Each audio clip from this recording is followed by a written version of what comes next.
ಮೇಲೆ ಉಚ್ಚ ನ್ಯಾಯಾಲಯದಲ್ಲಿ ಮೊಕದ್ದಮೆ ಹೂಡ್ಲಿಕ್ಕೆ ನಾವೆಲ್ಲ ದಾಖಲಾತಿಗಳನ್ನ ಈಗ ಕೇಳಿದ್ದೇವೆ. ಜಿಲ್ಲಾಧಿಕಾರಿಗಳು ಸ್ಪಷ್ಟೀಕರಣ ಕೊಡ್ಬೇಕು. ನೀವೊಬ್ರು ದಂಡಾಧಿಕಾರಿಗಳು, ಜನರಿಗೆ ದಿಕ್ಕು ತಪ್ಪಿಸಬಾರ್ದು.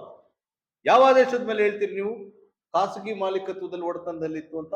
ಹಾಗಾದ್ರೆ 1961 ಗೇಣಿ ಅರ್ಜಿ ಹಾಕಿರೋದು ತಪ್ಪ? ಇಲ್ಲಿ ಅರ್ಜಿನ ನಿಮ್ನ ಲಗತ್ಸಿದೀವಿ. ಇಲ್ಲಿ ಈ ಅರ್ಜಿನ ಪೆಂಡಿಂಗ್ ಇರ್ಬೇಕಾದ್ರೆ ಯಾಕೆ ಮಾಡ್ತೀರಿ? ಮತ್ತೆ 1900ರಲ್ಲಿ ಭೂಮಿ ಒಡೆಯ ಕನಸು ನನಸಾಯ್ತು ಅಂತ ಹೇಳಿ ಇದೇ ಇಂದಿರಾ ಗಾಂಧಿ ಗೌರ್ಮೆಂಟ್ ಅಲ್ಲಿ ಇದ್ದಕ್ಕಂತ MLA, ಅವತ್ತು ಕೋಲಾರದ MLA ಒಬ್ರು ಆಂಜನೇಯ ರೆಡ್ಡಿ ಅಂತಕ್ಕಂಥ MLA, ಕೋಲಾರ ಜಿಲ್ಲಾ ಕಾಂಗ್ರೆಸ್ ಅಧ್ಯಕ್ಷರು ಕೂಡ ಚೋಡಾರೆಡ್ಡಿ ಅಂತಕ್ಕಂಥವ್ರು MLA ಇರ್ತಾರೆ.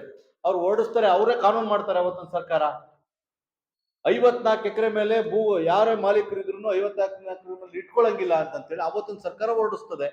ಇದೇ ಈ ಭೂ ಮಾಲೀಕರು ಇವತ್ತೇನು ಮುಸ್ಲಿಂ ಸಮುದಾಯದವರು ಇವತ್ತು ಇಕ್ಬಾಲ್ ಹುಸೇನ್ ಬರ್ಕೊಟ್ಟಿದ್ದಾರೆ. 364 ಎಕರೆ ಜಮೀನನ್ನ ಇಟ್ಕೊಂಡಿದ್ದಾರೆ. ಇದು ನಿಮ್ಗೆ ಅಧಿಕಾರಿಗಳಿಗೆ ಕಾಣಿಸ್ತಾ ಇಲ್ವಾ?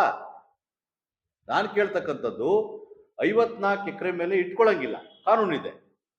ಭೂ ಮಾಲೀಕ ಇಂದಿರಾ ಗಾಂಧಿ ಅವರು ನಿಮ್ಮ ಪಕ್ಷದ ಅಧಿನಾಯಕಿ ಮಾಡಿದಂತ ಕಾನೂನು, ಅದನ್ನ ನಿಮ್ ಕಾಂಗ್ರೆಸ್ ಪಕ್ಷದ ಶಾಸಕರೇ ಮುರಿತಾರೆ ಅಂತಂದ್ರೆ ಅದಕ್ಕೆ ಈ ಜಿಲ್ಲಾಧಿಕಾರಿಗಳು, AC, ತಹಸೀಲ್ದಾರರು ಎಲ್ಲರೂ ಕೂಡ ಹುನ್ನಾರವನ್ನ ಮಾಡಿ ಇವತ್ತು ಅವರು ಲೋಕಾಯುಕ್ತ ತನಿಖೆಯಿಂದ ತಪ್ಪಿಸ್ಕೊಳ್ಳಿಕ್ಕೋಸ್ಕರ 7ನೇ ತಾರೀಕು ಅಧಿಸೂಚನೆ ಹೊರಡಿಸಿದ್ದಾರೆ. ಕಂದಾಯ ಭೂಮಿ ಅಂತ ಮಾಡ್ತಾರೆ, ಇದು ಅವೈಜ್ಞಾನಿಕ. ಇದಕ್ಕೆ DC ಶಾಮೀಲಾಗಿದ್ದಾರೆ. DC ಅವ್ರನ್ನ ನಾವಿವತ್ತು ನೀವು ಒಂದು ದಾಖಲಾತಿ ಕೊಡಿ. ಖಾಸಗಿ ಭೂಮಿ ಅಂತ ಹೇಗೆ ಹೇಳಿದ್ರಿ ನೀವು? ಅರ್ಜಿ ಬಾಕಿ ಇರ್ಬೇಕಾದ್ರೆ ಖಾಸಗಿ ಭೂಮಿ ಅಂತ ಹೇಳಿದ್ರಿ. ನಿಮ್ಮ ಮೇಲೆ ಮೊಕದ್ದಮೆ ಹೂಡ್ಲಿಕ್ಕೆ ಉಚ್ಚ ನ್ಯಾಯಾಲಯಕ್ಕೆ ಹೋಗ್ತೀವಿ, ಅದನ್ನು ಲಿಖಿತವಾಗಿ ನಾವು ಕೊಡಿ ಅಂತ ಒಂದು ಕಾಪಿ ಕೇಳಿದ್ವಿ. ಈ ಕಾಪಿ ಕೊಟ್ಟ ತಕ್ಷಣನೇ ಜಿಲ್ಲಾಧಿಕಾರಿಗಳು, AC ಅವರು, ತಹಸೀಲ್ದಾರ್ ಎಲ್ಲರನ್ನು ಪಾರ್ಟಿ ಮಾಡಿ ನಾವು ಉಚ್ಚ ನ್ಯಾಯಾಲಯಕ್ಕೆ ಹೋಗ್ಲಿಕ್ಕೆ ನಮ್ಮ ರೈತರು ನಾವು ರೆಡಿ ಇದ್ದೇವೆ ಅಂತಕ್ಕಂಥ ಮಾತನ್ನ ಹೇಳ್ತಿದ್ದೇವೆ.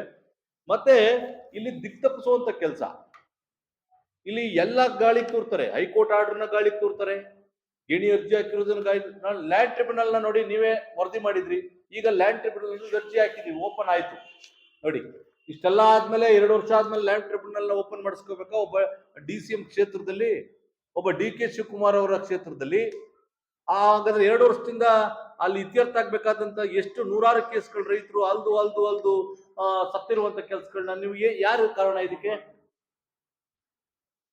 ಒಬ್ಬ ಇವತ್ತು ರಾಜ್ಯವನ್ನೇ ಆಳ್ತಕ್ಕಂಥ ಡೆಪ್ಯೂಟಿ CM ಇರ್ತಕ್ಕಂಥ ಕ್ಷೇತ್ರ, KPCC ಅಧ್ಯಕ್ಷ ಇರ್ತಕ್ಕಂಥ ಕ್ಷೇತ್ರ 2 ವರ್ಷದಿಂದ ಲ್ಯಾಂಡ್ ಟ್ರಿಬ್ಯುನಲ್ ಓಪನ್ ಮಾಡದೆ ನೀವು ಒಂದು ದುರಾಲೋಚನೆಯಿಂದ ಈ ತರದ ಲ್ಯಾಂಡ್ ಗಳನ್ನ ಹೊಡಿಲಿಕ್ಕೆ, ಮಾಫಿಯಾ ಮಾಡ್ಲಿಕ್ಕೆ ಇಟ್ಕೊಂಡಿದ್ರಲ್ಲ.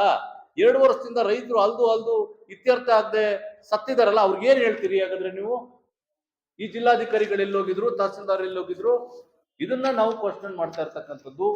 ಬೇಲಿನೇ ಎದ್ದು ಹೊಲ ಮೇಯುವಂತ ಪ್ರವೃತ್ತಿ ನಮ್ಮ ಈ ರಾಮನಗರ ಜಿಲ್ಲೆನಲ್ಲಾಗಿದೆ. ಈ ನಿಟ್ಟಿನಲ್ಲಿ ಕೂಡಲೇ ಜಿಲ್ಲಾಧಿಕಾರಿಗಳು ಈ ಗ್ರಾಮವನ್ನ 24 ಎಕರೆ ಏನಿದೆ ಅಷ್ಟೂ ಕೂಡ ಗ್ರಾಮ ಅಂತ ಘೋಷಣೆ ಮಾಡಬೇಕು. ಖಾಸಗಿ ಗ್ರಾಮ ಅನ್ನೋದನ್ನ ವಾಪಸ್ ತಗೋಬೇಕು. ನೀವು ಅಧಿಸೂಚನೆಯಲ್ಲಿ ಹೊರಡಿಸಿದಿರಲ್ಲ, ಖಾಸಗಿ ಮಾಲೀಕತ್ವದ ಜಾಗವನ್ನ ನಾವು ಮಾಡಿದೀವಿ ಅಂತಕ್ಕಂಥದ್ದನ್ನ ಈ ಜಿಲ್ಲಾಧಿಕಾರಿಗಳು ಕೂಡಲೇ ವಾಪಸ್ ತಗೋಬೇಕು. ಬರೀ 6 ಎಕರೆ ಚಿಲ್ಲರೆ 265 ಸರ್ವೆ ಮಿಕ್ಕಿ, ಆಮೇಲೆ 3 ಸರ್ವೆ ನಂಬರ್ನ ಹೃದಯ ಭಾಗದಲ್ಲಿ ಇರ್ತಕ್ಕಂಥ ಆ ಊರಿನ ಗ್ರಾಮದ ಹೃದಯ ಭಾಗ ಬರ್ತಕ್ಕಂಥ 3 ಸರ್ವೆ ನಂಬರ್ಗಳನ್ನ ಬಿಟ್ಟಿದ್ದಾರೆ. ಯಾಕೆ ಬಿಟ್ಟಿದ್ದಾರೆ? ಇನ್ನೊಂದಷ್ಟು ಜಮೀನ ರಿಯಲ್ ಎಸ್ಟೇಟ್ ಮಾಫಿಯಾದವ್ರು ಓಡ್ಕೊಳ್ಳಿಕ್ಕೆ ಬೇರೆ ಸರ್ವೆ ನಂಬರ್ ಕೂರಿಸ್ಲಿಕ್ಕೆ ಉತ್ಕರ ಮಾಡಿದ್ದಾರೆ. ಜಿಲ್ಲಾಧಿಕಾರಿಗಳು ಸ್ಪಾಟ್ಗೆ ಬಂದಿಲ್ಲ, ಅಧಿಕಾರಿಗಳನ್ನ ಕರೆಸೋದು. ಮತ್ತೆ ನಮ್ಮ ಕನಕಪುರದಲ್ಲಿ ತಾಲೂಕ್ ಕಚೇರಿಯಲ್ಲಿ ಒಂದು ಕೆಲಸ ನಡೀತಿದೆ.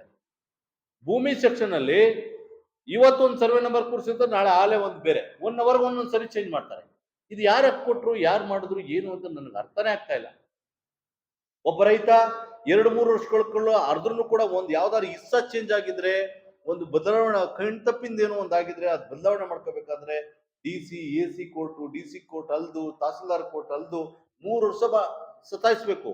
ಅದೇ ಈ ರಿಯಲ್ ಎಸ್ಟೇಟ್ ಮಾಫಿಯಾದವರು, ಈ ರಾಜಕಾರಣಿಗಳ ಕೈಗೊಂಬೆ ಆಗಿರ್ತಕ್ಕಂಥವ್ರು ಕೂತ್ಕೊಂಡ್ರೆ 1 ಅವರಲ್ಲಿ ಒಂದು ಸರ್ವೆ ನಂಬರ್ ಚೇಂಜ್ ಮಾಡ್ತಾರೆ, ಆಗ್ಲೇ ಇನ್ನೊಂದು ಸರ್ವೆ ನಂಬರ್ ಬರೀತಾರೆ. ಹೀಗಾಗಿ ನೇರ ಹೊಣೆ ಜಿಲ್ಲಾಧಿಕಾರಿಗಳು ಕೂಡ ಈ ಪ್ರಕರಣದಲ್ಲಿ ಶಾಮೀಲಾಗಿರೋದ್ರಿಂದ ಮುಂದಿನ ದಿನಗಳಲ್ಲಿ, ಈಗಾಗಲೇ ರಾಜ್ಯಪಾಲರದು ಇನ್ನೊಂದು 3 ದಿವಸದಲ್ಲಿ ನಮಗೆ ಕಾಲಾವಕಾಶ 3-4 ದಿವಸದಲ್ಲಿ ಸಿಗ್ತಾ ಇದೆ. ಅರ್ಜಿ ಹಾಕೊಂಡಿದ್ವಿ.